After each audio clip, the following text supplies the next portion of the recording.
नमस्कार विद्यार्थी मित्रांनो, हिस्ट्री बाय पवन सर या ऑनलाईन प्लॅटफॉर्मवरती आपल्या सर्वांचं सहर्ष स्वागत आहे। एक 2-2.5 महिन्यानंतर आपण ऑनलाईन सध्या यूट्यूबच्या माध्यमातून भेटत आहोत। मध्यंतरीच्या काळामध्ये ऑफलाईनच्या काही बॅचेस होत्या, तर दिवसभर बॅचेस असल्यामुळे शक्य झालं नव्हतं। पण आता येणारी राज्यसेवा पूर्व परीक्षा आणि कंबाईन पूर्व परीक्षा या परीक्षा जवळ आलेल्या आहेत, तर या परीक्षेसाठी यूट्यूबच्या माध्यमातून तुम्हाला फायदा व्हावा हा एक हेतू समोर ठेवून एक महत्त्वाचा कंटेंट जो की परीक्षाभिमुख असणार आहे, तर हा कंटेंट घेऊन मी या सिरीजच्या माध्यमातून तुम्हाला आता कंटिन्यू भेटत राहील। तर याच्या माध्यमातून आपण आपली स्थगित झालेली जी काही यूट्यूबची सिरीज होती ते आपण परत एकदा चालू करूया आणि तुमच्या अभ्यासाला एक दिशा देण्याचं काम या यूट्यूबच्या माध्यमातून करता येईल याचं एक सगळ्यात मोठं समाधान हे असणार आहे। कारण पाठीमागच्या सगळ्या सिरीजला तुम्ही दिलेला भरभरून असणारा प्रतिसाद, सगळ्या व्हिडिओला तुम्ही दिलेली पसंती हेच माझं काम करण्याचं सगळ्यात महत्त्वाचं ऊर्जा स्थान असणार आहे। तर ह्या यूट्यूबच्या माध्यमातून आपण इथून पुढे आपलं सगळं बंद पडलेलं जे काम होतं आजपर्यंत तर ते इथून आता आपण चालू करूया। तर त्याच्यामध्ये आज आपण बघूया राज्यसेवा पूर्व परीक्षा आता जवळ येते आहे, तर त्यासाठी आपल्याला काही सराव महत्त्वाचे प्रश्न हे आपल्याला घेता येतील, ज्याच्या माध्यमातून तो एरिया कव्हर करायचा पूर्ण काय असेल प्रयत्न असेल, ज्या माध्यमातून जर तिथं कधी क्वेश्चन आला तर त्या इन्फॉर्मेशनचा तुम्हाला परीक्षेभिमुख माहिती तिथं होऊ शकते। तर अशी माहिती या ठिकाणी देण्याचा मी प्रयत्न करेन। तर आज आपण आपलं बघूया पहिलं लेक्चर जे की राज्यसेवा पूर्व परीक्षा आणि सोबत येणारी जी कंबाईनची परीक्षा आहे पूर्व परीक्षा याच्यासाठी सुद्धा हे लेक्चर तुम्हाला उपयोगी पडेल। जरी तर नाव राज्यसेवा पूर्व परीक्षा असलं तरी कंबाईनसाठी सुद्धा हा असणारा महत्त्वाचा टॉपिक किंवा महत्त्वाचे घटक इथून कव्हर करण्याचा काय असेल प्रश्न असेल आणि सोबत काही प्रश्न घेतले त्या प्रश्नाचं सखोल असणारं विश्लेषण आणि त्या प्रश्नाच्या सोबतचा एरिया हा आपण कव्हर करूया, ठीक आहे। त्याच्यानंतर आपला पहिला प्रश्न, कोणत्या कायद्यानं ब्रिटनच्या राजाचं हिंदुस्थानचा सम्राट हे पद रद्द करण्यात आलं? तर हा सगळ्यात महत्त्वाचा प्रश्न, म्हणजे प्रश्न जातो परत एकदा पदासंदर्भात प्रश्न आहे, लक्षात ठेवा। तर हे पद कोणत्या कायद्यानं रद्द करण्यात आलं असं विचारले। खाली कायदे दिलेत, 1858 चा कायदा, 1919 चा कायदा, 1935 चा कायदा आणि 1947 चा कायदा। तर सगळ्यात महत्त्वाचं हिंदुस्थानचा सम्राट हे पद कोणत्या कायद्यानं रद्द झालं, पण पहिल्यांदा हे माहिती पाहिजे। तर हे पद कोणत्या कायद्यानं आलं होतं? तर हे पद आलं होतं 1858 च्या कायद्यानं आणि हे पद रद्द झालं होतं 1947 च्या कायद्यानं, कारण 47 ला भारताला एक सार्वभौम राष्ट्र म्हणून काय देण्यात आली होती, मान्यता देण्यात आली होती। त्यामुळे भारतावरची ब्रिटिशांची सत्ता 1947 च्या कायद्यानं काय करण्यात आली होती, नष्ट करण्यात आली होती। तर ते पद 1947 मध्ये काय करण्यात आलं होतं, रद्द करण्यात आलं होतं।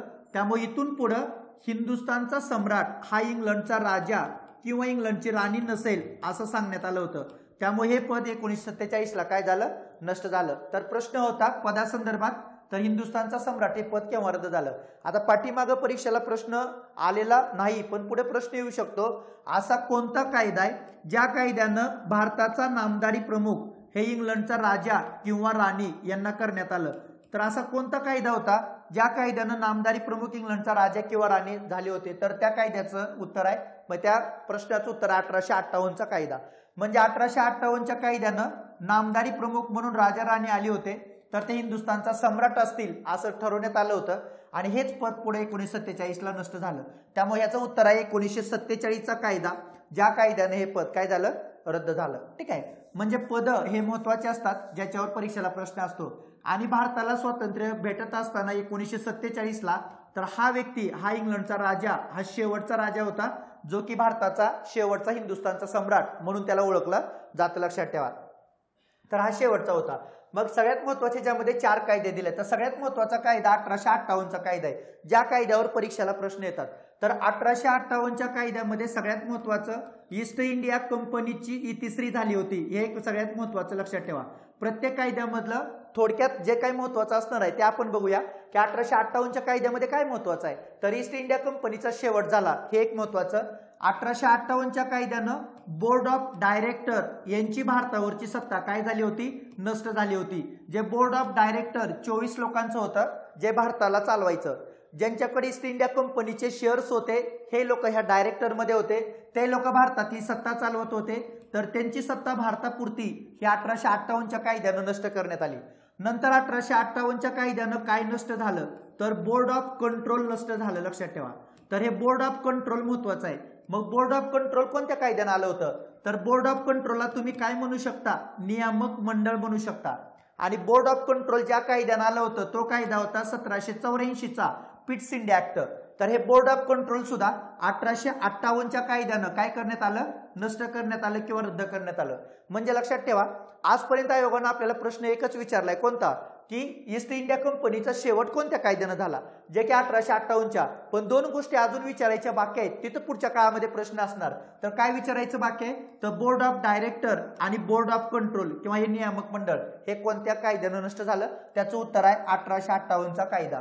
तर या तीन गोष्टी इथं महत्वाच्या आहेत. नंतर हा कायदा कधी मान्य करण्यात आला होता, 2 ऑगस्ट 1858ला या कायद्याला ब्रिटिश पार्लमेंटनं मान्यता दिली. मग या कायद्यानं नवीन पद आलं होतं, त्या पदाचं नाव काय होतं, भारत मंत्री. या भारत मंत्र्याला तुम्ही काय म्हणता, secretary of state for India. तर secretary of state for India हे पद आलं होतं, त्याला तुम्ही भारत मंत्री असं म्हणता. तर ह्या पदावर विराजमान होणारा पहिला व्यक्ती कोण होता, स्टॅनले.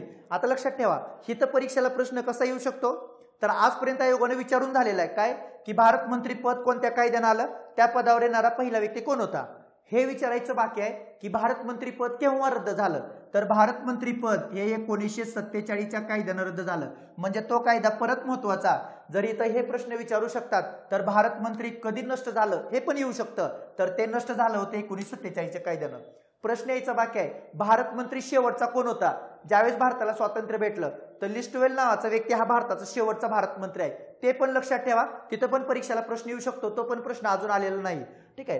त्याच्यानंतर त्याला मदत करण्यासाठी काय आलं होतं, तर इंडिया काउन्सिल आलेलं. तर या इंडिया काउन्सिलमध्ये किती लोक असणार होते, तर 15 लोक असणार होते. तर ह्या इंडिया काउन्सिलमध्ये 15 लोक हे भारत मंत्र्याला सल्ला देण्याचं काम करतील. म्हणजे इंडिया काउन्सिलचं स्वरूप कसं असणार होतं, तर सल्लागार स्वरूपाचं इंडिया काउन्सिल असणार होतं. ठीक आहे. पण हे इंडिया काउन्सिल जरी, आता लक्षात ठेवा, इंडिया काउन्सिल कोणत्या कायद्यानं आलं, 1858च्या कायद्यानं आलं. तर इंडिया काउन्सिल कोणत्या कायद्यानं रद्द झालं हे पण माहिती पाहिजे. तर इंडिया काउन्सिल रद्द झालं होतं 1935च्या कायद्यानं, आणि त्याच्या जागेवर 3 ते 6 लोकांचं एक सल्लागार मंडळ आलं होतं, जे फक्त भारत मंत्र्याला सल्ला देण्याचं काम करेल.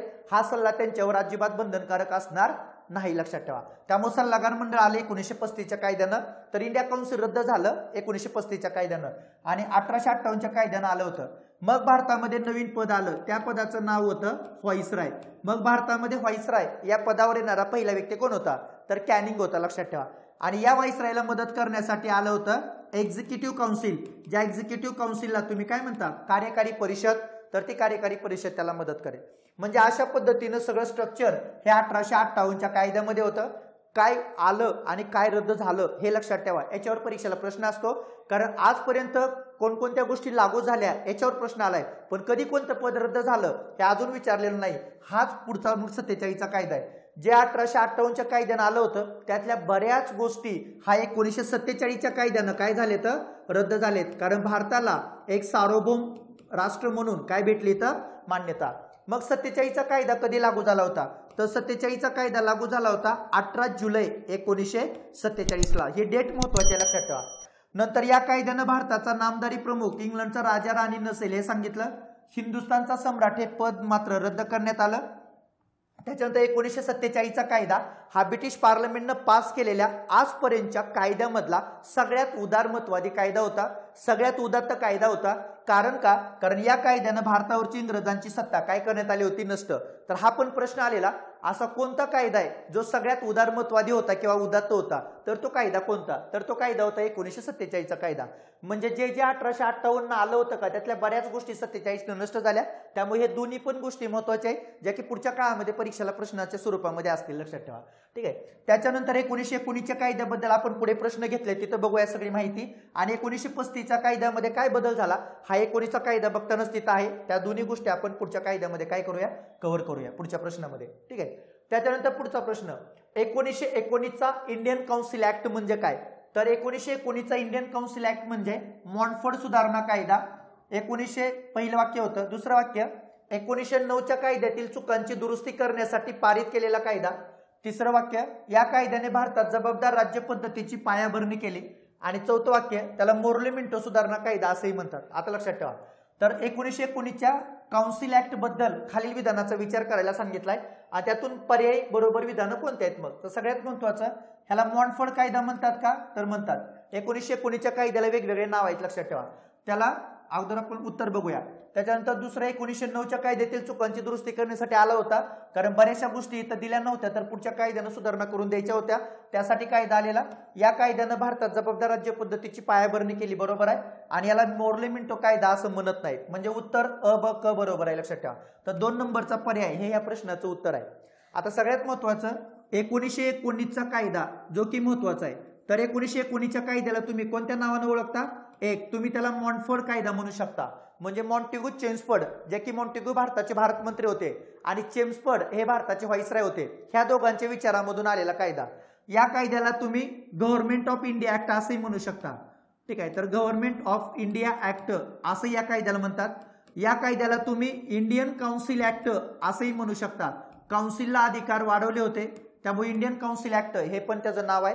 त्याच्यानंतर या कायद्याला तुम्ही मॉन्टेग्यू चेम्सफोर्ड सुधारणा कायदा असंही म्हणू शकता आणि मॉन्टफोर्ड कायदा असंही म्हणू शकता. हे वेगवेगळे नाव. आणि ह्या कायद्याला मवाळांनी काय म्हणलं?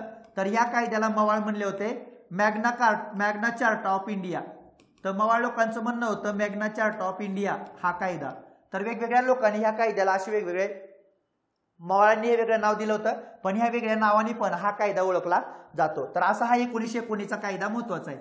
मग सगळ्यात महत्वाचं 1909च्या कायद्यानं दिलेल्या सुधारणा कमी होत्या, म्हणून व्यापक सुधारणा करू इच्छित होते, त्यामुळे 1919चा कायदा केला होता. आणि 1919चा कायदा करत असताना 1914 ते 1918 या काळात पहिलं महायुद्ध झालं होतं. आणि पहिल्या महायुद्धामध्ये आपण इंग्रजांना मदत केली होती आणि इंग्रजांच्या विरोधात हळूहळू असंतोष पण निर्माण होत होता, कारण गदर पार्टी आहे, जहालांचं काँग्रेसमध्ये येणं असेल, त्याच्यानंतर लखनौ करारामध्ये हिंदू मुस्लिमींचं ऐक्य असेल, नंतर होम रूल चळवळ चालू झालेली असेल, जालियनवाला बाग हत्याकांड असेल, महात्मा गांधींनी चालू केलेल्या लोक चळवळी असतील, तर ह्या सगळ्या गोष्टी याच काळात घडत होत्या. त्यामुळे भारतीय लोकांना सुधारणांचा हप्ता द्यायला पाहिजे आणि भारतीय लोकांना सुधारणांचा हप्ता देण्यासाठी मग 1919चा कायदा करण्यात आला होता, लक्षात ठेवा. त्यामुळे बऱ्याचशा 1909च्या कायद्यामध्ये चुका होत्या, त्या दुरुस्त करणं सुद्धा यांचं काय होतं उद्देश होता. या कायद्याने भारतात जबाबदार राज्य पद्धतीची पायाभरणी केली. आता सगळ्यात महत्वाचं लक्षात ठेवा.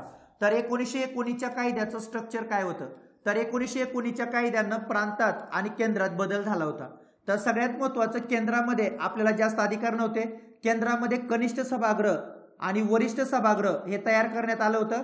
म्हणजे केंद्रामध्ये द्विग्रही मंडळ सुरू करण्यात आलं होतं, लक्षात ठेवा. आणि या द्विग्रहीमध्ये कनिष्ठ सभागृहामध्ये 500 सदस्य असतील आणि वरिष्ठ सभागृहामध्ये 200 सदस्य असतील. यांचा कालावधी 5 वर्ष असेल, यांचा कालावधी 7 वर्ष असेल, असं सांगण्यात आलं होतं. त्यामुळे केंद्रामध्ये द्विग्रही मंडळ स्थापन केलं. पण प्रांतामध्ये मात्र जबाबदार शासन पद्धती त्यांचा देण्याचा काय होता? विचार होता. आणि जबाबदार शासन पद्धती देत असताना प्रांताची विभागणी 2 खात्यात करण्यात आली होती. एक होते सोपीव खातं आणि एक होतं राखीव खातं. ह्या सोपीव आणि राखीवला तुम्ही म्हणू शकता दुहेरी व्यवस्था, तुम्ही त्याला म्हणू शकता द्विस्तरीय व्यवस्था, किंवा तुम्ही त्याला म्हणू शकता द्विदल व्यवस्था. ते द्विदल, दुहेरी आणि द्विस्तरीय म्हणजे सोपीव राखीव. सोपीव खातं होतं भारतीय मंत्र्याच्या हातामध्ये आणि राखीव खातं होतं भारत मंत्री आणि व्हाईसराय यांच्या हातामध्ये. तर सोपीव खात्याबद्दलचे सगळे अधिकार भारतीय लोकांच्या हातात होते, पण राखीव खातं मात्र प्रांतातलं हे आपल्या हातात नव्हतं, तर हे मात्र भारत मंत्री आणि व्हाईसरायच्या हातात होतं. त्यामुळे जबाबदार शासन पद्धती जरी त्यांनी लागू करायचा प्रयत्न केला असला तरी ती फक्त एका खात्यापुरतेच आपल्याला अधिकार बहाल केले. त्यामुळे ही व्यवस्था काही ती महत्वाची वाटली नाही, म्हणून आपल्या लोकांनी त्याच्यावर टीका केली होती, लक्षात ठेवा.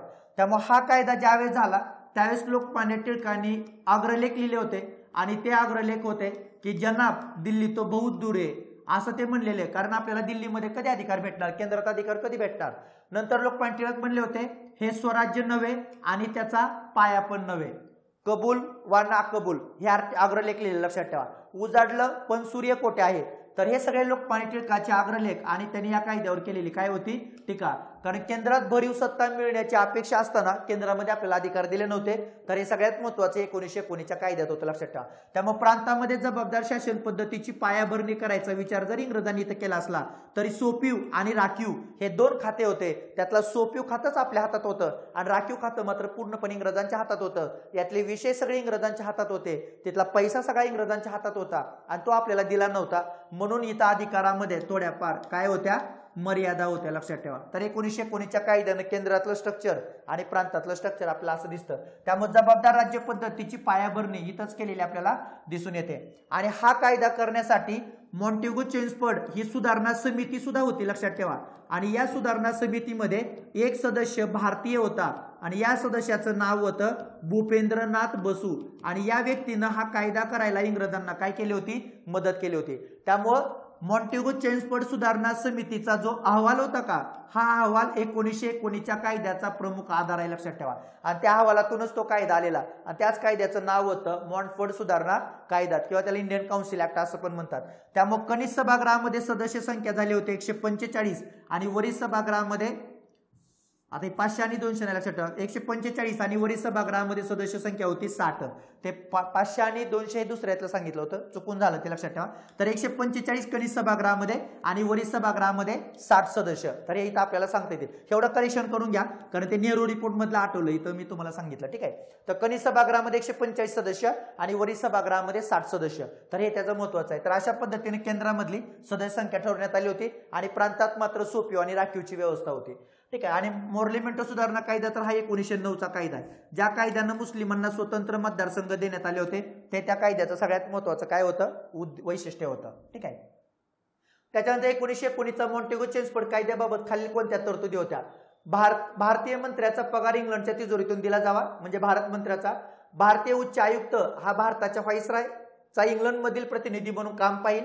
प्रांतामध्ये द्विदल राज्य पद्धती निर्माण करावी आणि भारतीय मंत्र्याचा पगार भारताच्या तिजोरीतून दिला जाईल. तर 1919च्या मॉन्टेगो चेम्सफोर्ड सुधारणा कायद्यात कोणत्या तरतुदी होत्या, तर भारतीय मंत्र्याचा किंवा भारत मंत्र्याचा पगार हा इंग्लंडच्या तिजोरीतून दिला जाईल. तर ही तरतूद बरोबर आहे, म्हणजे पहिलं विधान बरोबर. उच्च आयुक्त हा भारताचा व्हाईसराय मधला इंग्लंड मधला प्रतिनिधी म्हणून काम करेल, तर बरोबर आहे, हे बी पण लक्षात ठेवा.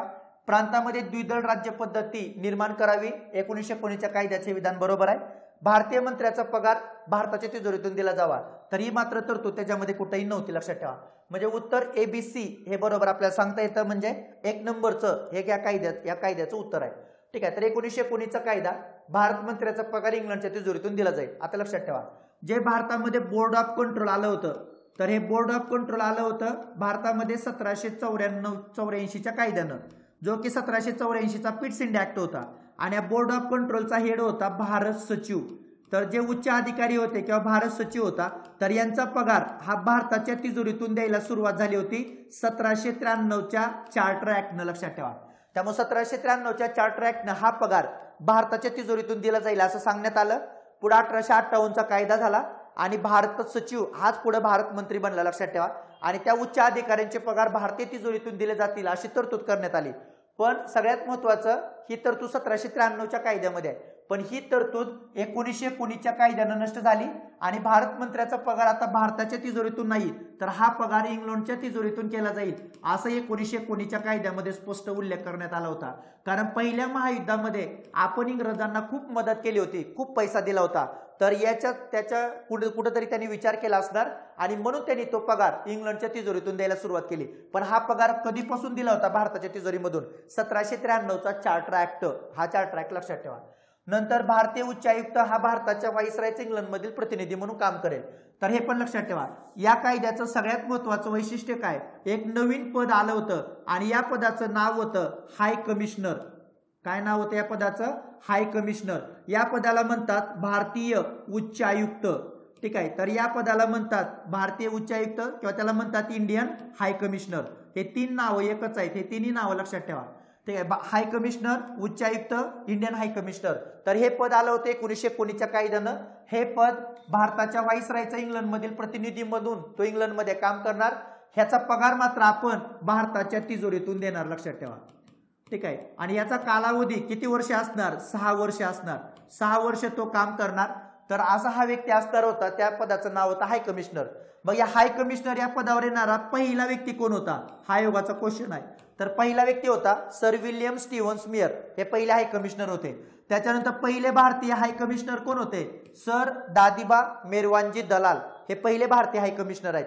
आणि पहिल्या महिला कोण होत्या, तर पहिल्या महिला होण्याचा मान त्यांना भेटला होता, त्या व्यक्तीचं नाव होतं विजयालक्ष्मी पंडित. तर विजयालक्ष्मी पंडित या 1954ला भारताच्या पहिल्या काय राहिल्या, हाय कमिशनर राहिल्या.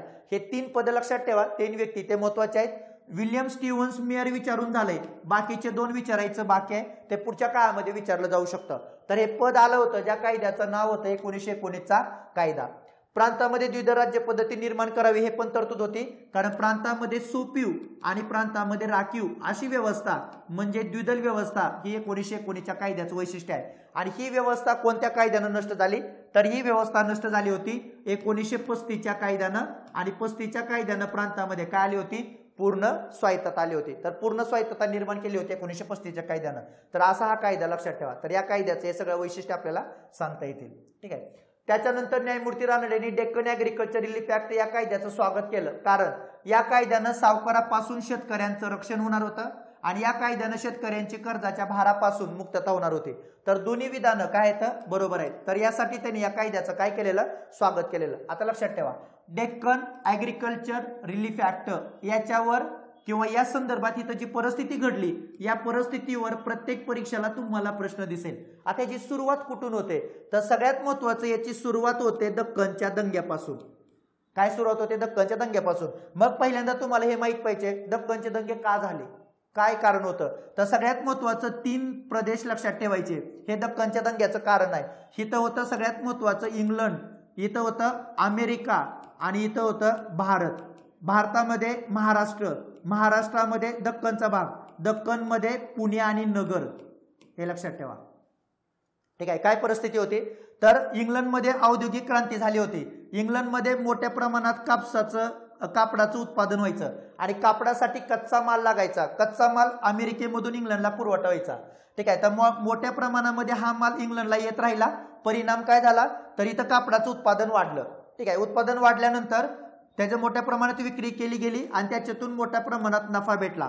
पण अमेरिकेमध्ये 1860 मध्ये यादी युद्ध सुरू झालं. त्यांच्या देशातलं युद्ध होतं 1860ला. ह्या यादी युद्धामध्ये काय झालं, तर कापसाचं उत्पादन कमी झालं. तर इथून इंग्लंडला जाणारा कापसाचा प्रवाह थांबला.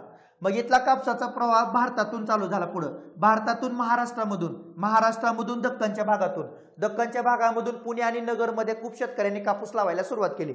जसा कापूस जात राहिला तसा त्या कापसाला इंग्लंडच्या मालकांनी सुरुवातीला भाव दिला. पण ज्यावेळेस हे युद्ध संपलं त्यावेळेस काही वर्षानंतर 1870-75 ते साल होतं आणि इथून पुढे तो कापसाचा प्रवाह अजून चालू झाला. पण ज्यावेळेस कापसाचा प्रवाह इकडे चालू झाला त्यावेळेस भारतातून जाणारा जो कापूस होता महाराष्ट्रातून आणि दक्कनच्या भागामधून, तर त्या जाणाऱ्या कापसाचे भाव कमी झाले. आपल्या शेतकऱ्यांच्या पिकाला भाव येत होता म्हणून आपल्या शेतकऱ्यांनी सावकाराकडून कर्ज काढून कापूस लावला होता. पण पुढच्या काळामध्ये इंग्रजांनी त्या पिकाचे भाव कमी केले. एवढंच नाही तर आपल्या शेतकऱ्यांनी सावकाराकडून कर्ज काढलेलं आणि कर्ज काढत असताना कर्जाचे बॉन्ड पेपरवर लिहून सावकारांनी कर्ज दिलेलं लक्षात ठेवा. मग ज्यावेळेस पिकाला भाव कमी होते त्यावेळेस आपले शेतकरी भाव वाढवून मागत होते, तर इंग्लंडनं ते भाव द्यायला नकार दिला. त्यामुळे सावकारांनी शेतकऱ्यावर अन्याय करायला सुरुवात केली आणि त्या अन्यायामधून जे बंड झालं याच बंडाचं नाव होतं दक्कनचे दंगे. तर हे बंड झालं होतं 1875ला लक्षात ठेवा. मग परीक्षेला इथं प्रश्न विचारला जातो, ह्या दंग्याची सुरुवात कुठून झाली. आता हे नीट लक्षात ठेवा. या दंग्याची सुरुवात झाली होती पुणे जिल्ह्यामध्ये असणाऱ्या शिरूर तालुक्यातील एका गावापासून. त्या गावाचं नाव काय होतं, कर्दे. आणि काळाराम नावाचा एक सावकार होता. या काळाराम नावाच्या सावकारानं बापूसाहेब देशमुख या व्यक्तीचं शिरूर त्या कर्दे गावातला तो वाडा तो गहाण टाकलेला त्याने लक्षात ठेवा. तर त्या काळारामनं तो वाडा काय केलेला, बळकावलेला. म्हणून त्या बापूसाहेबांनी विरोध केला. तर ही घटना घडली होती कर्दे गावामध्ये. इथूनच त्या उठावाला काय झाली, सुरुवात झाली. मग 12 मे 1875ला उठाव झाला कुठल्या भागात, सुपे. आणि शेवटचा उठाव झाला होता 15 जून 1875ला. तर ते गाव होतं मुंदाळी लक्षात ठेवा. तर अशा पद्धतीने दक्कनच्या दंग्याची सुरुवात आहे. मग दक्कनच्या दंग्याची सुरुवात झाल्यानंतर त्याचं नेतृत्व 1875 मध्ये कुणी केलं होतं, तर पुणे आणि नगर या परिसरामध्ये नेतृत्व करणारे कोण होते, ग.वा. जोशी होते लक्षात ठेवा. तर ग.वा. जोशींनी त्याचं नेतृत्व केलेलं. आणि त्याच्यानंतर सरकारनं मग 1876ला डेक्कन राईट्स कमिशन नेमलेलं लक्षात ठेवा. तर डेक्कन राईट्स कमिशन महत्वाचं आहे. तर परीक्षेला प्रश्न येऊ शकतो, दक्कनच्या दंग्याची माहिती मिळावी यासाठी सरकारनं कुठलं कमिशन नेमलं, डेक्कन राईट्स कमिशन. तर डेक्कन राईट्स कमिशन मध्ये कोणते 3 सदस्य होते, तर 3 सदस्यांचं ते डेक्कन राईट्स कमिशन होतं. त्या 3 सदस्याची नाव आयोग पुढच्या काळामध्ये आपल्याला विचारलं जाऊ शकतं किंवा पुढच्या काळामध्ये येणार. तर त्या 3 सदस्याचं एकाचं नाव होतं रिची, एकाचं नाव होतं कॉलविल आणि एकाचं नाव होतं कार्पेटर लक्षात ठेवा. तर रिची, कॉलविल आणि कार्पेटर हे 3 लोक हे डेक्कन राईट्स कमिशन मधले मेंबर आहेत. आणि या डेक्कन राईट्स कमिशननं भारतातल्या परिस्थितीची माहिती गोळा केली महाराष्ट्रातल्या. आणि ही माहिती गोळा करून सरकारला अहवाल दिला की शेतकऱ्यासाठी कायदा करा आणि त्याच्यावर सरकारनं 1879 साली जो कायदा आणला त्या कायद्याचं नाव होतं डेक्कन ऍग्रिकल्चर रिलीफ ऍक्ट। तर पुढचा प्रश्न इथं असणार, त्या डेक्कन ऍग्रिकल्चर रिलीफ ऍक्ट हा कायदा मुंबई आणि महाराष्ट्रातल्या भागासाठी कुठल्या व्यक्तीने लागू केला, तर त्या व्यक्तीचं नाव होतं, तो व्यक्ती मुंबईचा त्या काळातला गव्हर्नर होता, त्याचं नाव होतं रिचर्ड टेम्पल। तर रिचर्ड टेम्पल या व्यक्तीनं तो कायदा काय केलेला, लागू केलेला। आणि या कायद्याचं स्वागत करणारे कोण होते, तर या कायद्याचं स्वागत करणारे होते न्यायमूर्ती रानडे आणि या कायद्याला विरोध करणारे कोण होते, लोकमान्य टिळक। तर स्वागत कोणी केलं होतं, रानडेंनी। का स्वागत केलं होतं, कारण सावकारापासून शेतकऱ्याचं रक्षण होणार होतं आणि शेतकऱ्यांची कर्जाच्या भारापासून मुक्तता होणार होती, त्यासाठी त्यांनी स्वागत केलेलं। तर डेक्कन ऍग्रिकल्चर रिलीफ ऍक्ट हा कायदा आला होता 1879 ला। तर असे दक्कनचे दंगे घडले होते महाराष्ट्रामध्ये, ज्या दक्कनच्या दंग्याचा हा सगळा परिणाम होता। प्रत्येक वर्षी परीक्षेला प्रश्न येतोय, पुढच्या काळामध्ये पण परीक्षेला प्रश्न असणार, पण ज्या दंग्याची सुरुवात झाली होती ते गाव लक्षात ठेवा, कारण ते गाव या वर्षीच्या परीक्षेमध्ये ऑप्शनला होतं, पण ह्याच पुढच्या काळामध्ये आयोगाचा प्रश्न असणार। कुठल्या व्यक्तीने तो कायदा लागू केला, रिचर्ड टेम्पल, हे महत्वाचं आहे, इथं प्रश्न येणार कारण तो प्रश्न अजून आला नाही। डेक्कन राईट्स कमिशन मध्ये 3 सदस्य होते, त्यांची नावं सांगा, हा प्रश्न कधी आला नाही, हा पुढच्या काळामध्ये आयोगाचा क्वेश्चन असणार। तर ह्या कायद्याला विरोध करणार कोण होतं, लोकमान्य टिळक होते, तर त्यांच्यावर प्रश्न येऊ शकतो, ते पण महत्वाचं आहे। तर अशा पद्धतीने हे सगळं लक्षात ठेवा, ठीक आहे। त्याच्यानंतर एल्फिस्टनला जमीन महसुलाच्या संदर्भात महाराष्ट्रात कोणती पद्धत लागू करायची होती, तर एल्फिस्टनला जमीन महसुलाच्या संदर्भात महाराष्ट्रात जी पद्धत लागू करायची होती त्या पद्धतीचं नाव होतं मोजवारी पद्धत। कारण एल्फिस्टन हे जुनं ते सोनं जपणारा व्यक्ती होता, लक्षात ठेवा, कारण त्याला जुनं ते सोनं हे त्याचं तत्व होतं। त्यामुळे जे पारंपरिक ज्या गोष्टी चालू आलेल्या होत्या किंवा चालत आलेल्या होत्या त्याच गोष्टी त्याला पुढे राबवायच्या होत्या, कारण त्याला गावगाडा हे कधीच उद्ध्वस्त करायचा नव्हता। तर गावगाडा जपला जावा, गावामध्ये शेतकरी राहावे, जमीनदारावर पण कोणताही अन्याय होणार नाही, त्यामुळे गाव जबाबदार असणारी पद्धत तो लागू करू इच्छित होता, त्या पद्धतीचं नाव होतं मोजवारी पद्धत। मोजवारी पद्धतीचा जनक कोणाला म्हणतात, मोजवारी पद्धतीचा जनक म्हणतात मार्टिन बर्डला, कारण मार्टिन बर्डनं मोजवारी पद्धत पूर्ण उत्तर भारतामध्ये लागू केलेली आपल्याला दिसून येते, लक्षात ठेवा। तर उत्तर भारतामध्ये पद्धत मोजवारी पद्धत, जिथं गाव जबाबदार असणारी पद्धत लागू करण्यात आली होती। पण एल्फिस्टननं कोणती पद्धत लावली मग मुंबईमध्ये, आता लक्षात ठेवा प्रश्न काय आलाय, एल्फिस्टनला जमीन महसुलाच्या संदर्भात महाराष्ट्रात कुठली पद्धत लागू करावायची होती, असं म्हणलं की उत्तर येतं मोजवारी। पण एल्फिस्टननं मुंबईमध्ये कोणती पद्धत लावली असा प्रश्न आला तर त्याचं उत्तर येतं रयतवारी, लक्षात ठेवा। तर त्याने ही पद्धत इथं लागू केली होती, त्यामुळे रयतवारी पद्धत कधी लागू झाली होती, 1820 ला। रयतवारी पद्धतीचा जनक कोणाला म्हणतात, थॉमस मनरोला। रयतवारी पद्धतीनं शेतसाऱ्याचे दर किती होते, 1/3, 50%, 66%, हे दर वाढत गेले होते 100% रयतवारी पद्धतीची सगळ्यात महत्वाचं किती वर्षासाठी पद्धत होती, कमीत कमी 20 वर्ष, जास्तीत जास्त 30 वर्ष। रयतवारी पद्धतीनं कोण कोण लोक संबंधित आहेत, 3 लोक संबंधित आहेत, थॉमस मनरो, त्याच्यानंतर दुसरा व्यक्ती होता एल्फिस्टन, तिसरा व्यक्ती होता अलेक्झांडर रीड। ह्या पद्धतीमध्ये कोणता प्रदेश आहे, तर या पद्धतीमध्ये मुंबई येतं, या पद्धतीमध्ये मद्रास येतं आणि या पद्धतीमध्ये आसाम येतं। एवढी फॅक्च्युअल माहिती लक्षात ठेवा, परीक्षेला प्रश्न विचारतील। रयतवारी पद्धतीचं स्वरूप काय होतं, तर रयतवारी पद्धतीमध्ये 2च गोल होते, एका गोलमध्ये होता शेतकरी आणि दुसऱ्या गोलमध्ये होता सरकार। सरकार शेतकऱ्यावर शेतचारा लावणार, शेतकरी सरकारला शेतचारा देणार, म्हणजे या पद्धतीमध्ये कोणताच काय नव्हता, मध्यस्थ नव्हता। तर एकही मध्यस्थ नव्हता, अशी असणारी पद्धत म्हणजे रयतवारी पद्धत। आणि सगळ्यात महत्वाचं, मनरोने ही पद्धत 1830 ला लागू केली होती, कोणत्या भागामध्ये, मद्रास आणि आसाम या 2 प्रांतामध्ये, कारण तो मद्रास प्रांताचा काय होता, गव्हर्नर होता। थॉमस मनरो हा 1820 ते 1827, तर या काळामध्ये तो मद्रास प्रांताचा गव्हर्नर होता, तर त्याने 1820 ला लावली, लक्षात ठेवा, ठीक आहे। एल्फिस्टन हा 1819 ते 1827 या काळामध्ये मद्रासचा मुंबईचा काय होता, गव्हर्नर होता। तर 1819 ते 1827 या काळामध्ये तो मुंबईचा गव्हर्नर होता, तर त्याने मुंबईमध्ये कुठली पद्धत लागू केली होती, रयतवारी, लक्षात ठेवा। आणि अलेक्झांडर रीड हा सगळ्यात महत्वाचा आहे, तर त्यानं फक्त मद्रास प्रांतातील एका जिल्ह्यात, ज्या जिल्ह्याचं नाव होतं बारामहाल, तर याच भागामध्ये त्यानं रयतवारी पद्धत काय केलेली, लागू केलेली। तर अशा पद्धतीने आपल्याला हे सगळे लोक सांगता येतील, ज्या लोकांनी हे सगळं काम केलं होतं, हे रयतवारी पद्धतीशी संबंधित आहे, लक्षात ठेवा। त्यामुळे जो कायमधारा पद्धतीमध्ये दोष होते तर दूर करण्याचा प्रयत्न रयतवारी पद्धतीने केलेला, ठीक आहे। त्याच्यानंतर सगळ्यात महत्वाचं, कायमधारा पद्धतीमध्ये परीक्षेला विचारण्यासारखं काय, तर कायमधारा पद्धतीमध्ये परीक्षेला विचारण्यासारखं ही पद्धत आली होती 1793ला. लक्षात ठेवा, कायमधारा पद्धत 22 मार्च 1793ला. ह्याचा जनक कोणाला म्हणतात? तर जनक म्हणतात कॉर्नवॉलिसला. तर कॉर्नवॉलिस हा कायमधाराचा जनक आहे. तर कॉर्नवॉलिसनं कायमधारा पद्धत लागू करत असताना जमीनदार हेच जमिनीचे काय केले होते? मालक केले होते. लक्षात ठेवा, त्यामुळे मालकी हक्क त्यांना दिलेले. आणि शेतकरी हे शेतावर काम करणारे या पद्धतीनं काय बनले होते? कुळ बनले होते किंवा मजूर बनले होते. लक्षात ठेवा, हे त्यांचं सगळ्यात महत्वाचं काम. कायमधारा पद्धतीला वेगवेगळ्या नावाने ओळखलं जातं. त्याला कायमधारा पद्धत म्हणतात, त्याला मालगुजारी पद्धत म्हणतात, त्याला जहागीरदारी पद्धत म्हणतात, त्याला बिश्वेदारी पद्धत म्हणतात, त्याला जमीनदारी पद्धत म्हणतात. अशा वेगवेगळ्या नावाने त्याला ओळखलं जातं. आणि याच पद्धतीमध्ये 1794ला एक नियम होता. त्या नियमाचं नाव होतं सूर्यास्त नियम. सूर्यास्त होण्याच्या अगोदर जमीनदारांनी शेतसारा सरकारला भरला पाहिजे. जर नाही भरला तर त्यांची जमीनदारी काय होणार? नष्ट होणार किंवा रद्द होणार. तर अशी कॉर्नवॉलिसची पद्धत. त्यामुळे कॉर्नवॉलिसच्या पद्धतीचं स्वरूप याच्यामध्ये 3 गोल होते.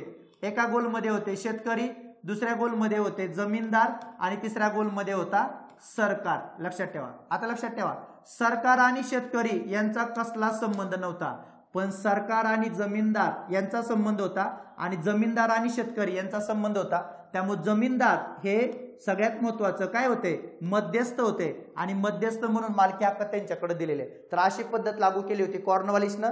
ही कॉर्नवॉलिसची पद्धत ज्या भागात होती तो भाग महत्वाचा आहे. बंगाल, बिहार आणि ओरिसा हे 3 महत्वाचे प्रांत इथं ती पद्धत लागू झाली. मद्रास आणि कर्नाटक याचा उत्तर भाग इथं ही पद्धत लागू झाली आणि वाराणसी. लक्षात ठेवा. तर अशा प्रांतामध्ये कॉर्नवॉलिसची कायमधारा पद्धत लागू करण्यात आलेली. आणि अस्थायी स्वरूपामध्ये पद्धत 2 भागात होती. एक भाग होता अवध आणि दुसरा भाग होता मध्य भारत. तर मध्य भारत आणि अवध इथं अस्थायी स्वरूपामध्ये पद्धत लागू करण्यात आलेली. अशी कायमधारा पद्धत आपल्याला सांगता येते. मौजवारी पद्धत आणि महालवारी पद्धत एकच आहे, ज्याचा जनक होता मार्टिन बर्ड. लक्षात ठेवा, हे सगळं महत्वाचं आहे. लक्षात ठेवा, परीक्षेला प्रश्न येऊ शकतो. आता एल्फिस्टन का महत्वाचं आहे? कारण त्यानं पद्धत लागू केली होती महाराष्ट्रामध्ये. त्यामुळे याचा डिटेल पद्धतीने अभ्यास करा, जे की परीक्षेला विचारलं जाऊ शकतं. आणि एल्फिस्टनच्या हाताखाली काम करणारे बरेचसे लोक होते, त्यांनी सुद्धा रयतवारीचा प्रयोग केलेला. म्हणजे एल्फिस्टन ज्यावेळेस मुंबईमध्ये काम करायचा त्यावेळेस ग्रँड डक हा साताऱ्यामध्ये काम करायचा. लक्षात ठेवा, त्याने तिथं रयतवारी लावली होती. नेपियन्स नावाचा व्यक्ती जो होता तो कोकणात होता, तिथं रयतवारी लावलेली. त्याच्यानंतर खानदेशामध्ये कॅप्टन ब्रिग्ज जो होता तिथं रयतवारी पद्धत लावलेली. असे वेगवेगळे लोक या काळात काम करत होते. आणि त्यानं पुण्याचा असिस्टंट कलेक्टर म्हणून कोणाला नेमलं होतं? प्रिंगेलला. तर प्रिंगेलनं इंदापूरमध्ये जो सिद्धांत लागू केला होता तो त्याच्या गुरुचा सिद्धांत होता आणि त्या सिद्धांताचं नाव होतं खंड सिद्धांत. तर त्याने इंदापूर तालुक्याची प्रायोगिक स्तरावर काय केली होती? निवड केली होती. लक्षात ठेवा. तर प्रिंगेल हा महत्वाचा आहे. तर प्रिंगेल हा पुण्याचा असिस्टंट कलेक्टर म्हणून कोणी नेमलेला? एल्फिस्टननं. तर महाराष्ट्र संदर्भात यांची डिटेल पद्धती करा, ज्याच्यावर परीक्षेला प्रश्न येऊ शकतो. त्याच्यानंतर खालीलपैकी कोणते विधान चुकीचे आहेत ते ओळखा. पहिलं, उडच्या खलित्याची 1854च्या अंमलबजावणी संदर्भात खालच्या वर्गात शिक्षण पोहोचवण्यात अपयशी ठरली. म्हणजे उडच्या खलित्याच्या 1854च्या अंमलबजावणी खालच्या वर्गापर्यंत शिक्षण पोहोचवण्यात अपयशी ठरली. 1882ला ज्या शिक्षण आयोगासमोर महात्मा फुले आणि पंडित रमाबाई यांच्या साक्षीचाही समावेश होता. 19व्या शतकाच्या अंतापर्यंत शिक्षण मध्यमवर्गीयापुरतं सीमित होतं. आणि 1911 मध्ये गोपाळकृष्ण गोखले यांनी उच्च शिक्षणाचं विधेयक मांडलं.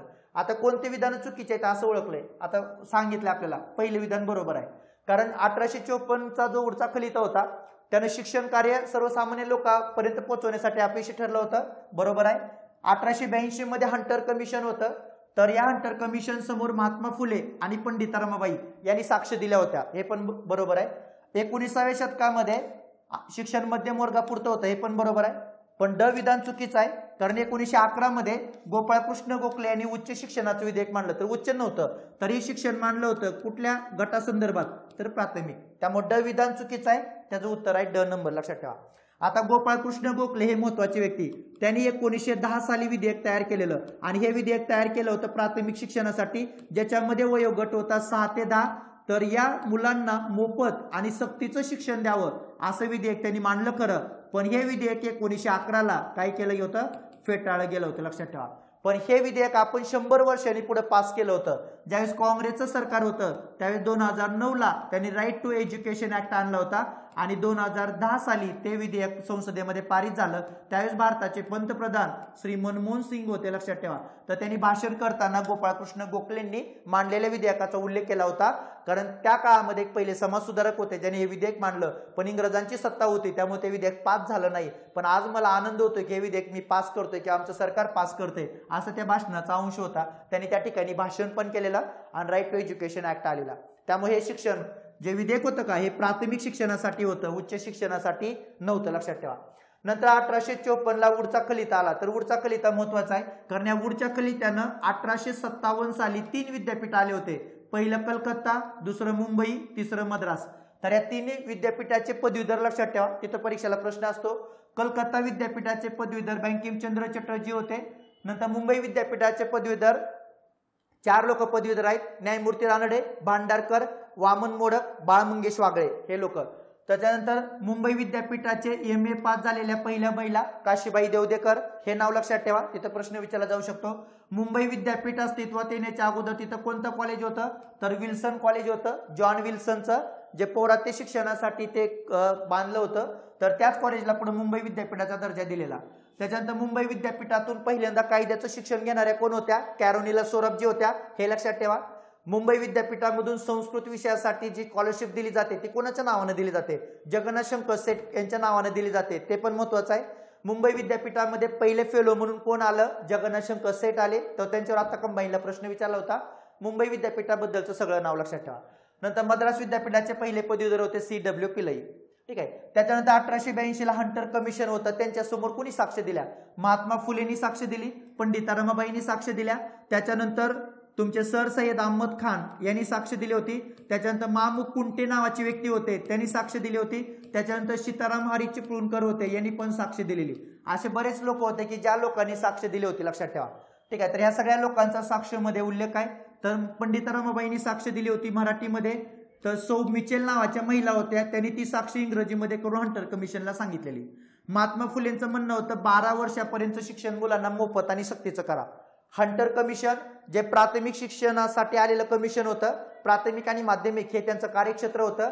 आणि हंटर कमिशन एक वाक्य म्हणलं होतं, न्यू इंग्लिश स्कूल सारखी दुसरी शाळा भारतात त्याच्या तोडीची शाळा नाही. त्याच्यावर परीक्षेला प्रश्न आले, लक्षात ठेवा, ठीक आहे. त्याच्यानंतर 19व्या शतकापर्यंत मध्यम वर्गापर्यंत शिक्षण होतं, हे बरोबर आहे, कारण शिक्षण खालच्या वर्गापर्यंत पोहोचलेलं नव्हतं. आणि गोपाळकृष्ण गोखलेचं. तर असं हे वाक्य जे की एज्युकेशन संदर्भात असणारा प्रश्न आहे, ज्याच्यावर हा प्रश्न विचारलेला आहे. 1874 मध्ये ज्योतिबा फुले यांनी टिंबटिंब यांच्या विनंतीवरून सत्यशोधक समाजाची शाखा मुंबईला सुरू केली. तर कोण व्यक्ती होते, त्यांच्या विनंतीवरून ती शाखा चालू केली होती, व्यंकू काळेवार, कृष्णराव भालेकर, मेघाजी लोखंडे, विठ्ठल शिंदे. तर सगळ्यात महत्वाचं नाव कृष्णराव भालेकर. आता लक्षात ठेवा, सत्यशोधक समाज आणि सत्यशोधक समाजाची व्यक्ती यांचा अभ्यास यावर्षी करावा लागेल, कारण गेल्या वर्षी आयोगानं फोकस सगळा प्रार्थना समाज केलेला आहे. यावर्षी सत्यशोधक समाजावर प्रश्न येऊ शकतो. सत्यशोधक समाजाची कार्यपद्धती, कार्यवाहक पासून त्यांची पूर्ण कार्यकारिणी आणि सत्यशोधक समाजाचं उद्दिष्ट, वेगवेगळ्या लोकांनी सत्यशोधक समाजाला डेव्हलप करण्यासाठी केलेलं कार्य, यांच्यावर परीक्षेला प्रश्न येऊ शकतो. तर सत्यशोधक समाजाची शाखा ही मुंबईला स्थापन करा असं म्हणले होते कृष्णराव भालेकर, आणि ही शाखा मुंबईमध्ये स्थापन झाली होती. आणि या मुंबई शाखेचे प्रमुख म्हणून व्यंकू काळेवार हे काम करायचे, रामय्या व्यंकय्या अय्यवारू हे काम करायचे, लक्षात ठेवा. नंतर जया कराडी लिंगू या व्यक्ती काम करायच्या. त्याच्यानंतर तुमचे नाम लोखंडे हे सुद्धा महत्वाची व्यक्ती मुंबईमधूनच काम करायचे. तर असे सगळे लोक मुंबईमधून काम करणारे सत्यशोधक समाजाचे सदस्य आहेत. त्याच्यानंतर व्यंकू काळेवारनी सत्यशोधक समाजाला काय मदत केली होती, तर व्यंकू काळेवार हे मुंबईमधले बांधकाम व्यावसायिक होते. त्यांनी 1200 रुपये खर्च करून सत्यशोधक समाजाला काय भेट दिला होता, छापखाना भेट दिला होता. तर हे छापखाना भेट देणारे महत्वाचे व्यक्ती. कृष्णराव भालेकर यांनी काय केलं होतं, दीनबंधू वर्तमानपत्र चालू केलं होतं. या वर्तमानपत्रातून पुण्यातून जी आवृत्ती निघत होती त्याचे ते संपादक होते. आणि 1877 साली त्यांनी पुण्यातून हे न्यूजपेपर काढलेलं, हे कृष्णराव भालेकर. आणि हेच वर्तमानपत्र 1890 मध्ये मुंबईमधून काढणारे कोण होते, तर नाम लोखंडे होते. यांच्यावर प्रश्न आला होता. नाम लोखंडेंनी मुंबईमधून कामगाराचे प्रश्न इथून मांडलेले, लक्षात ठेवा. त्यानंतर नाम लोखंडे यांची बॉम्बे मिल हँड असोसिएशन नावाची संघटना, जी की त्यांनी 1884 ला कामगारांसाठी स्थापन केली होती. रविवारी जी आपल्याला कामगारांना सुट्टी भेटले, त्या भेटीचे जनक हे नाम लोखंडे होते. दुसऱ्या फॅक्टरी ऍक्ट मध्ये त्याचा उल्लेख इंग्रजांनी केला होता. ठीक आहे. तर नामलोखंड हे महत्वाचे आहे. त्याच्यानंतर महर्षी विठ्ठल रामजी शिंदे यांचा संबंध हा प्रार्थना समाजासोबत आहे, कारण प्रार्थना समाजाच्या माध्यमातून ते युरोपला धर्माचं महत्व सांगायला गेले होते आणि प्रार्थना समाजाची त्यांचा संबंध आहे सोबत डिप्रेस क्लासेस मिशन, हे सुद्धा एक त्यांचं स्पृश्यांसाठी काम करणारं एक महत्वाचं मिशन आहे. ठीक आहे. तर हे सगळे लोक जे की सत्यशोधक समाजासोबत यांचा असणारा संबंध. ठीक आहे. आता लक्षात ठेवा, सत्यशोधक समाजाचं सगळ्यात महत्वाचं स्थापना कधी झाली? 24 सप्टेंबर 1874. सत्यशोधक समाजाचे अध्यक्ष महात्मा ज्योतिबा फुले. सत्यशोधक समाजाचं कार्यवाहक, तर सत्यशोधक समाजाचं कार्यवाहक महत्वाचे आहेत, तर त्यांच्यावर परीक्षेला प्रश्न येऊन गेलेला आहे. त्यांचं नाव होतं नारायण गोविंदराव कडलक. लक्षात ठेवा. ठीक आहे. तर नारायण गोविंदराव कडलक हे सत्यशोधक समाजाचे कार्यवाहक आहेत. सत्यशोधक समाजाचा ज्यू धर्मीय व्यक्ती तर इलया सालोमन हा व्यक्ती. सत्यशोधक समाज कोणत्या प्रकारची चळवळ होती? सत्यशोधक समाज परिवर्तनीय, वर्गीय, कृतिशील या प्रकारची चळवळ आहे. सत्यशोधक समाजाचं मुखपत्र काय होतं? सत्यशोधक समाजाचं मुखपत्र होतं दीनबंधू. दीनबंधू वर्तमानपत्र चालवणाऱ्या पहिल्या महिला संपादक कोण? ज्या आपल्या भारतातील पहिल्या महिला संपादक आहेत तानुबाई बिर्जे. ठीक आहे, महत्वाचं. त्याच्यानंतर सत्यशोधक समाजाचं सगळ्यात महत्वाचं ब्रीदवाक्य, सर्व साक्ष जगतपती त्याला नकोच मध्यस्थी. ईश्वराची सेवा करण्यासाठी कुठल्याही मध्यस्थाची गरज नाही, जसं की आई वडिलांची सेवा करण्यासाठी कुठल्याही मध्यस्थाची गरज नाही. लक्षात ठेवा. तर हे त्यांचं ब्रीदवाक्य, सर्व साक्ष जगतपती त्याला नकोच मध्यस्थी. सत्यशोधक समाजाची शाखा कोल्हापूरला स्थापन झाली 11ला. कोल्हापूर शाखेचे अध्यक्ष, कोल्हापूर शाखेचे 2 अध्यक्ष आहेत, परशुराम भाऊ घोसवडकर आणि दुसरं तुमचं भास्करराव जाधव. पण ज्या दिवशी सत्यशोधक समाजाची कोल्हापूरमध्ये स्थापना झाली तिथं जी सभा भरली होती त्या सभेचे अध्यक्ष होते परशुराम भाऊ घोसवडकर. पण जिथं ज्यांच्या कार्यकारी अध्यक्षाच्या खाली जिथं काम केलं, कार्यकारी अध्यक्ष म्हणून ज्यांनी काम पाहिलं ते व्यक्ती भास्करराव जाधव महत्वाचे आहेत. नंतर प्रश्न विचारतील, कोल्हापूर शाखेच्या सत्यशोधक समाजाचे उपाध्यक्ष कार्यवाहक सांगा. आता इथं परीक्षेला आपण फसू शकतो, लक्षात ठेवा, कारण आपल्याला सत्यशोधक समाजाचं कार्यवाहक माहित आहे पण कोल्हापूर शाखेचं कार्यवाहक हे वेगळे व्यक्ती आहेत. त्यांचं नाव होतं हरिभाऊ चव्हाण. तर हरिभाऊ चव्हाण हे सत्यशोधक समाजाचे कोल्हापूर शाखेचे कार्यवाहक आहेत. कोल्हापूर शाखेचे उपाध्यक्ष कोण आहेत? तर कोल्हापूर सत्यशोधक समाजाच्या शाखेचे उपाध्यक्ष होते अण्णासाहेब लट्टे. तर अण्णासाहेब लट्टे हे सुद्धा व्यक्ती महत्वाचे आहेत ज्यांनी उपाध्यक्ष म्हणून काम केलं आणि कार्यकारी अध्यक्ष म्हणून काम करणारे होते भास्करराव जाधव. तर भास्करराव जाधव मग हे महत्वाचे आहेत. त्याच्यानंतर 1911ला पुण्यामध्ये सत्यशोधक समाजाची परिषद भरली होती, तर त्याचे अध्यक्ष कोण होते? तर व्यंकू काळेवार. आपलं व्यंकू काळेवार आणि रामय्या व्यंकय्या अय्यवारू आणि संतू लाड. लक्षात ठेवा. तर हे 2 लोक तिथं उपस्थित होते 11ला पुण्यामध्ये. तर अशा बरेचसे प्रश्न जे सत्यशोधक समाजाबद्दल विचारले जातात. सत्यशोधक समाजाला 10 रुपये भाड्याने इमारत देणारा कोण होता? रामचंद्र धावरे नाईक हे व्यक्ती महत्वाचं आहे. सत्यशोधक समाजाची पुण्यातून झेंड्याची मिरवणूक कोणी काढली? तर त्यांचं नाव होतं कृष्णराव भालेकर, हे महत्वाचं आहे. सत्यशोधक समाजाला छापखाना भेट देणारे कोण होते? व्यंकू काळेवार आणि रामय्या व्यंकय्या अय्यवारू हे लोक महत्वाचे. ठीक आहे, यांच्यावर परीक्षेला प्रश्न विचारला जातो. सत्यशोधक समाजाची सभा दर कोणत्या दिवशी भरत असे? दर रविवार. कोणाच्या घरी? डॉक्टर गावडे हे सुद्धा महत्वाचे आहेत. सत्यशोधक समाजासाठी काम करणारे सगळे लोक जेवढे महत्वाचे आहेत त्यांच्यावर परीक्षेला प्रश्न विचारला जातो. लक्षात ठेवा. तर सत्यशोधक समाजाची एकंदरीत माहिती आणि सत्यशोधक समाजाचे असणारे सदस्य जे की भरपूर नाव आहेत, ह्या सगळ्या सदस्यांची नावं लक्षात ठेवा, त्यांचं सत्यशोधक समाजाला असणारे योगदान लक्षात ठेवा. पुढचा प्रश्न हा तिथं असू शकतो. ठीक आहे. त्याच्यानंतर ब्राह्मो समाज स्थापन करण्यापूर्वी राजाराम मोहन राय यांनी 1815 साली आत्मीय सभा स्थापन केली. तर त्यावेळी त्यांच्यासोबत खालीलपैकी कोणते सहकारी होते?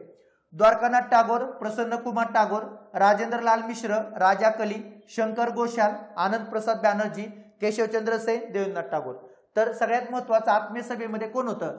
तर हे वरचे 3 गटातले लोक होते, कारण केशवचंद्र सेन आणि देवेंद्रनाथ टागोर हे राजाराम मोहन राय यांच्या मृत्यूनंतरच त्यांच्या कार्यामध्ये सहभागी होतात. लक्षात ठेवा. त्यामुळे ते अगोदर नव्हते. तर हे सगळे लोक हे सत्यशोधक समाजाच्या अगोदरचे भाग आहेत. त्यामुळे अ ब क हे 3 नंबर त्याचं काय असणार आहे? उत्तर. आता लक्षात ठेवा, ऍज अ राजाराम मोहन राय आपल्याला लक्षात ठेवायचं, त्यांच्या कार्याचा आराखडा लक्षात ठेवण्यासाठी एक स्ट्रक्चर बनवून घ्यायचं आणि त्या स्ट्रक्चरमध्ये त्यांनी काय काय काम केलं हे लक्षात ठेवायचं. त्याच्यावर परीक्षेला प्रश्न असतो. आता बघा, राजाराम मोहन राय यांचा जन्म झाला 1772ला. तर राजाराम मोहन रायचा जन्म कोणत्या ठिकाणी झाला होता? प्रश्न विचारला होता. तर त्या ठिकाणचं नाव होतं राधानगर. ठीक आहे. तिथून त्यांच्या कार्याची सगळी सुरुवात आहे. त्यामुळे राजाराम मोहन राय 1772 पासून त्याची सुरुवात होते त्यांची. तर मग सगळ्यात महत्वाचा 1803ला त्यांनी लिहिलेला ग्रंथ, नंतर 1815ला आत्मीय सभा, त्याच्यानंतर 1817ला त्यांनी काय केलं? 1820ला, त्याच्यानंतर 1821, त्याच्यानंतर 1822, त्याच्यानंतर 1823, त्यानंतर 1825, त्याच्यानंतर 1828, त्याच्यानंतर 1829 आणि त्याच्यानंतर 1830 आणि त्याच्यानंतर 1833 आणि 33ला त्यांचा काय झाला, मृत्यू झाला. राजाराम मोहन राय यांच्या कार्याचा जर आपल्याला अभ्यास करायचा असेल तर हे इसवी सन त्यासाठी महत्वाचे आहेत, ज्या इसवी सनामध्ये त्यांनी काम केलं. लक्षात ठेवा 1772ला त्यांचा जन्म झाला राधानगर. 1803ला काय केलं, तुफत उल मुहाइद्दीन हा ग्रंथ लिहिला. काही ठिकाणी 1809 उल्लेख आहे, काही ठिकाणी 1803 आहे. तुफत उल मुहाइद्दीन हा ग्रंथ लिहिला पर्शियन भाषेसाठी, पर्शियन भाषेमधून लिहिला. एकेश्वरवादाची देणगी म्हणून त्या ग्रंथाला ओळखलं जातं. लक्षात ठेवा ईश्वर एकच आहे ही संकल्पना सांगण्यासाठी त्यांनी तो ग्रंथ लिहिला. 1815 मध्ये त्यांनी आत्मीय सभा स्थापन केली कलकत्ता शहरात आणि या आत्मीय सभेमध्ये काम करणारे सदस्य कोण होते, तर हे सगळे सदस्य होते. या सगळ्या सदस्यांसोबत त्यांचा काय होता, स्नेह होता. लक्षात ठेवा. आणि या सगळ्या सदस्यांना सोबत घेऊन त्यांनी काय केलं होतं, काम केलं होतं. ठीक आहे. तर हे सगळ्यात महत्वाचं आहे, हे सगळे सदस्य हे त्यांच्यासोबत आत्मीय सभेमध्ये काम करणारे लोक आहेत. आणि आत्मीय सभा ही रूढी प्रथा परंपराला विरोध करण्यासाठी त्यांनी स्थापन केली होती. 1817ला काय केलं होतं, तर 1817ला त्यांनी हिंदू कॉलेजची स्थापना केली होती. हिंदू कॉलेजच्या स्थापनेमध्ये कोण होते, डेव्हिड इयर, अलेक्झांडर डफ आणि राजाराम मोहन राय आणि राधाकांत देव या सगळ्या लोकांनी हिंदू कॉलेजची स्थापना केली होती. 1820 मध्ये काय झालं होतं, तर येशू ख्रिस्तांना देव मानण्यास नकार दिलेला. तर देव मानू नका, पण त्यांनी जीवन जगण्याचं जे तत्वज्ञान सांगितलंय ते तत्वज्ञान मान्य करा. याच्या संदर्भात त्यांनी एक पुस्तक लिहिलं होतं. ते पुस्तक 1820ला आहे.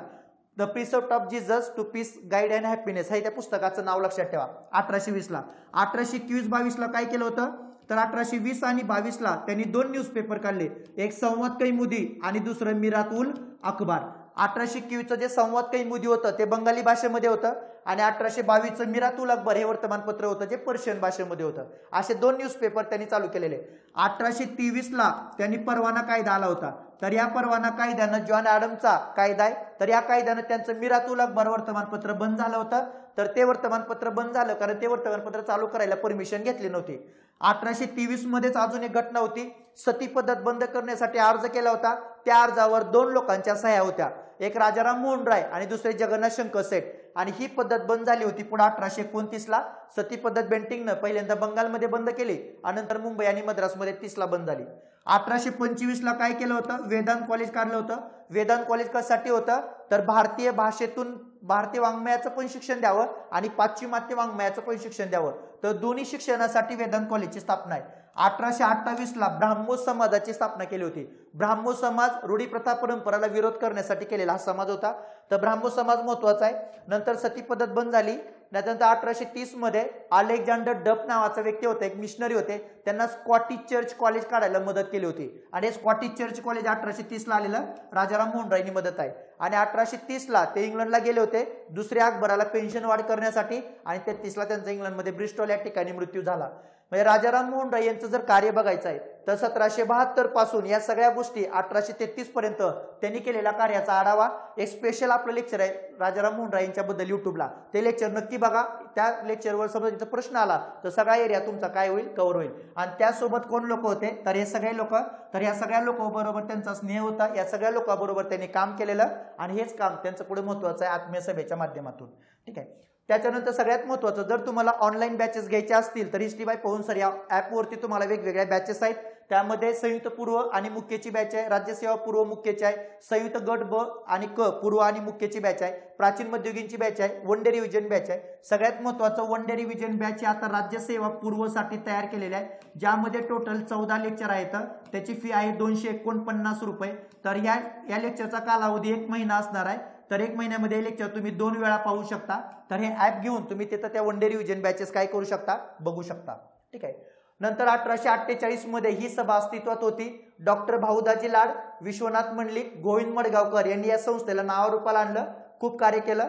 न्यायमूर्ती रानडेंनी या संस्थेच्या सभा संशोधनात्मक लेख वाचले.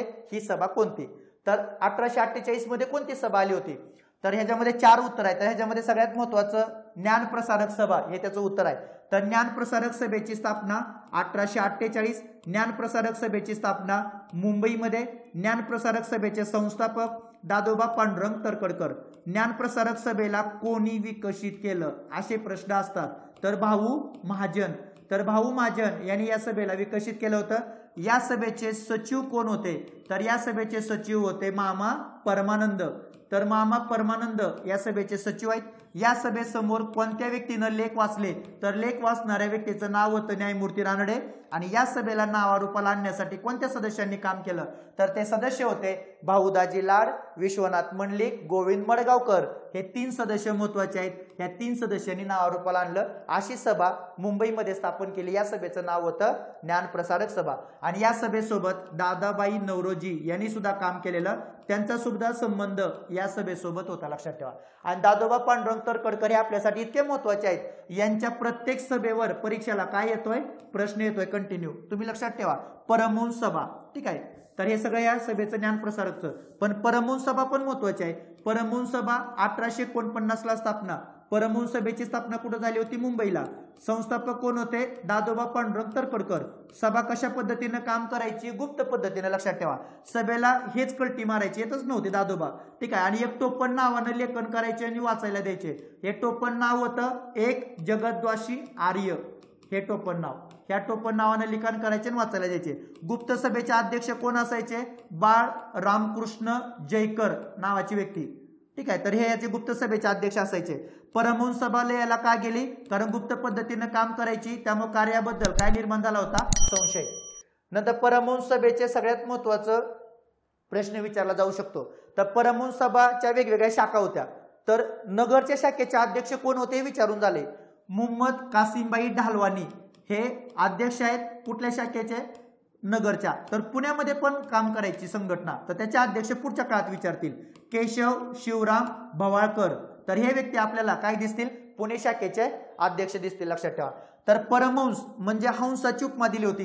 कारण हंस जसा दूध आणि पाणी वेगळं करतो का, तसं समाजामध्ये माझी संघटना काम करेल हा उद्देश समोर ठेवून ही संघटना काम केलं जायचं. आणि या संघटनेच्या विस्तारासाठी धर्मविवेचन नावाचा ग्रंथ दादोबा पांडुरंग तरखडकरांनी लिहिला होता. त्याच्यानंतर परमहंसिक ब्राह्मधर्म नावाची पुस्तिका होती, ही पण दादोबाने यासाठी लिहिली, लक्षात ठेवा. पण या सभेवर भरपूर लोकांनी टीका केली होती. मुंबईचे एक शिक्षक होते, त्या शिक्षकांनी टीका केली होती. त्यांचं नाव होतं गजाबा जोशी, लक्षात ठेवा. तर गजाबा जोशी, रामकृष्ण गजाबा जोशी किंवा असं त्यांचं नाव आहे. तर ह्या गजाबा जोशीने टीका केली होती. आणि हे टीका करत असताना परमहंसिक प्रशंसा नावाचं काव्य लिहिलं होतं. तर ह्या टीकेला उत्तर द्यायला कोणच समोर आलं नव्हतं. आणि ती पुढे यादी पण चोरीला गेली. तर 1860 ला ही संघटना दादोबांनी रद्द केली. आणि यातले सगळे सदस्य पुढच्या काळामध्ये प्रार्थना समाजामध्ये विलीन झाले, लक्षात ठेवा. तर परीक्षेला आता पण प्रश्न आलेला. तर परमहंस सभेचं उद्दिष्ट विचारलं होतं. ठीक आहे. तर मूर्तीपूजेला विरोध, अस्पृश्यता निवारण, बालविवाहाला विरोध, विधवा पुनर्विवाहाचं पाठिंबा, लक्षात ठेवा. हे यांचे उद्दिष्ट. महिला एज्युकेशनला पाठिंबा. त्याच्यानंतर पुणे सार्वजनिक सभा. ही पुणे सार्वजनिक सभा 2 एप्रिल 1870 ची आहे. आणि ही ग.वा. जोशींनी स्थापन केलेली महत्वाची सभा. त्याच्याबद्दल पुढच्या प्रश्नामध्ये आपण डिटेलमध्ये घेऊया पुढे. ठीक आहे. देवबंद चळवळीनं 1885 मध्ये स्थापन झालेल्या भारतीय राष्ट्रीय काँग्रेस बद्दल काय प्रतिक्रिया दिली? तर देवबंद चळवळ हा एरिया तुमचा कुठला कव्हर होतो? इथून मुस्लिम. तर मुस्लिम धर्म सुधारणा चळवळीवर परीक्षेला सध्या प्रश्न येताना दिसत आहेत. तर धर्म सुधारणा चळवळ मुस्लिमांच्या करून जा, त्यातली देवबंद चळवळ आहे. तर ह्यांनी राष्ट्रीय काँग्रेसचं स्वागत केलं. राष्ट्रीय काँग्रेस सभा उपयोगाची नाही असं म्हटलं. राष्ट्रीय काँग्रेस सभेवर बहिष्कार घालावा. राष्ट्रीय काँग्रेस सभा मुस्लिम विरुद्ध आहे असं म्हणलं. तर सगळ्यात महत्वाचं राष्ट्रीय काँग्रेसचं काय केलं होतं? स्वागत केलं होतं. तर लक्षात ठेवा देवबंद चळवळ. पण मुस्लिम धर्म सुधारणा चळवळी तुम्हाला करून जायचे आहेत. तर कोणत्या धर्म सुधारणा चळवळी करायच्या? फक्त 6च आहेत, तेवढ्या करा. त्याच्यावर परीक्षेला प्रश्न असतो. आणि आता कंबाईला नव्हता का प्रश्न आला की वहाबी चळवळीचं केंद्र कुठं होतं? पटना होतं, लक्षात ठेवा. तो क्वेश्चन आलेला. आता मुस्लिम धर्म सुधारणा चळवळ करायची आहे ना, सगळ्यात महत्वाचं पहिलं वहाबी चळवळ करा, त्याच्यानंतर देवबंद चळवळ करा, त्याच्यानंतर अलीगड चळवळ करा. या 3 महत्वाचे आहेत. त्याच्यानंतर तायुनी चळवळ, त्याच्यानंतर अहमदिया आंदोलन आणि त्याच्यानंतर फरियादी चळवळ किंवा फरेजी चळवळ. या 6 धर्म सुधारणा चळवळी महत्वाच्या आहेत. पहिले धर्म सुधारक, समाज सुधारक मुस्लिम समाजातले अब्दुल लतीफ हे करा. मोहम्मडन लिटररी सोसायटी होती यांची, अब्दुल लतीफ. त्याच्यानंतर सगळ्यात महत्वाची व्यक्ती सर सय्यद अहमद खान, यांच्यावर पण परीक्षेला प्रश्न असतो, लक्षात ठेवा. तर हे सगळे मुवमेंट महत्वाचे आहेत. तर देवबंद चळवळीबद्दल आहे. आणि देवबंद चळवळीनं काय केलं होतं? उत्तर प्रदेश मधल्या सहारनपूर जिल्ह्यामध्ये, हे लक्षात ठेवा, एक ठिकाण होतं देवबंद. आणि या देवबंद या ठिकाणी काय काढलं होतं? स्कूल काढलं होतं. आणि स्कूलमध्ये इस्लामचा प्रसार आणि प्रचार करण्याचं शिक्षण दिलं जायचं. आणि ब्रिटिश सत्तेच्या विरोधात जिहाद पुकारला होता. आणि हा जिहाद पुकारून त्यांनी ब्रिटिश सत्ता नष्ट होण्यासाठी प्रयत्न केले होते, लक्षात ठेवा. आणि त्यावेळेस राष्ट्रीय काँग्रेस स्थापना झाली पुढे, तर त्यांनी राष्ट्रीय काँग्रेसचं स्वागत केलं. तर याचं नेतृत्व केलं होतं दोन लोकांनी. एकाचं नाव होतं वनोती आणि एकाचं नाव होतं राशिद अहमद गंगोई. वनोती आणि गंगोई हे दोन लोक महत्वाचे आहेत. ह्या दोन लोकांनी काय केलेलं, याचं काम केलं, लक्षात ठेवा. तर अशी सगळी महत्वाची चळवळ देवबंद चळवळ जी की 1885 ला होती. ठीक आहे. त्याच्यानंतर पुढील दोन विधानापैकी कोणतं विधान बरोबर आहे, तर राजाराम मोहन राय यांना भारताच्या प्रबोधन काळाचं पितामह म्हणलं जातं. ते वाराणसी पटनामध्ये शिकले, बरोबर. त्यांनी बंगाली, पर्शियन, हिंदी, इंग्लिश, संस्कृत मध्ये नियतकालिका काढली. हे विधान चुकीचं आहे, कारण त्यांनी दोनच भाषेत नियतकालिकन वर्तमानपत्र काढलेत. एक म्हणजे संस्कृत आणि एक म्हणजे पर्शियन आणि दुसरं म्हणजे बंगाली. आणि बंगाली भाषेमध्ये होतं संवाद कैमुदी आणि पर्शियन भाषेमध्ये होतं मिरातुल अकबर. बाकीच्या न्यूजपेपरमध्ये त्यांनी नियतकालिका काढली नाहीत, वर्तमानपत्र काढली नाहीत. म्हणजे कोणते विधान योग्य आहे, तर ह्याचं उत्तर आहे फक्त. म्हणजे परत तुम्हाला तेच आहे. राजाराम मोहन राय यांचा युट्यूबला एक व्हिडिओ बघा, 1 तासाचा व्हिडिओ आहे. या व्हिडिओमधून तुमचे अख्खे राजाराम मोहन राय कव्हर होतील. आणि जर कधी त्यांच्यावर प्रश्न आला तर तो प्रश्न कधी तुमचा जाणार नाही, लक्षात ठेवा. त्याच्यानंतर 23 मे 1945 रोजी उंबरगाव तालुक्यातील झरी येथील आदिवासींच्या परिषदेत भाषण करून वेठीबिगारी संपवा असं कोण म्हणलं, तर असं म्हणणारे कमारन दिवे, गोदावरी परुळेकर, शामराव परुळेकर आणि देवजी तांडेल. तर त्यांचं उत्तर आहे शामराव परुळेकर. त्यांना कॉम्रेड असंही म्हणलं जातं, लक्षात ठेवा. ठीक आहे. आणि वारली समाजाच्या हक्कासाठी त्यांनी लढा उभा केला होता. महाराष्ट्र स्टेट किसान सभेचं अधिवेशन भरलं होतं, तर ते अधिवेशन भरलं होतं मुंबईमध्ये टिटवाळा. या ठिकाणी अध्यक्ष होते बुवान नवले. त्यावेळेस सरचिटणीस होते शामराव परुळेकर आणि गोदावरी परुळेकर. तर यांनी तिथं वारली समाजाच्या अधिकाराबद्दल लढा उभा केला होता. ह्या लढ्याला 75 वर्ष पूर्ण होता येतं, त्यामुळे इथं गेल्या वर्षी परीक्षेला प्रश्न आलेला. तर 75 वर्ष पूर्ण झालेल्या घटना हा लवकरच युट्यूबला व्हिडिओ टाकणार आहे. त्यावेळेस सगळ्या 75 वर्षाच्या घटना येतील.